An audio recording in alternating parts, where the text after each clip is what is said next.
We are back with a look at the NFC North, which wasn't decided last season until a final-minute touchdown pass by Aaron Rodgers to beat the Bears at Soldier Field. Hub, will it be that close again this season? You know, Mark, I'm going to give our viewers an interesting way to look at that. If you go back to last year, the Packers in games in which Rodgers played the whole game, 8-2 with Aaron Rodgers, 2-5-1 in the Bears game he got hurt in, and the ones he didn't start. The Bears were 5-5 with Jay Cutler, 3-3 with Josh McCown. Green Bay appears to still be the class here. Are the Bears improved? Made a ton of moves on defense. Hasn't shown up yet in the preseason. Golden Tate is a nice get as a compliment to Calvin Johnson for Detroit. They bring in Jim Caldwell, but they did nothing about the back seven on defense. Don't sleep on the Minnesota Vikings. I think Mike Zimmer is going to be really good as a rookie head coach, Dan, particularly for that defense. They're probably still a little bit short on offense, though. Probably, but, you know, I will tell you this. You know, this was a division. Used to be known for defense, now it's offense. Yeah, the Vikings' best defense, be last place.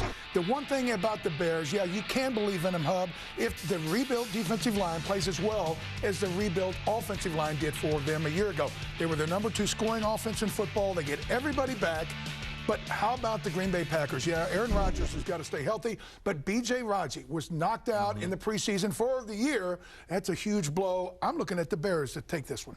That should be interesting. Let's head over to the NFC West now. Arguably the best division in all of football a year ago. Seattle wins the Super Bowl. San Francisco 12-4. Arizona just missed the playoffs at 10-6.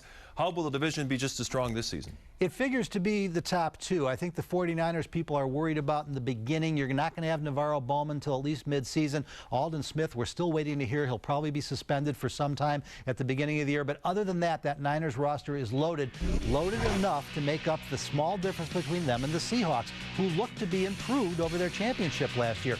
Tough offseason in Arizona. They let Carlos Dansby get away in free agency. They lose Darrell Washington, the year suspension. Now Darnell Dockett goes down. And then for the Rams, everybody liked them a lot. And then Sam Bradford gone for the year. Can Sean Hill get the job done? You're exactly right. Both those teams with the injuries are going to be a lot more harmless. But let's look at the 49ers. There's no question. As you said, Hub, they still have the remnants of a great defense, but they're going to be 2 or 3 clicks better.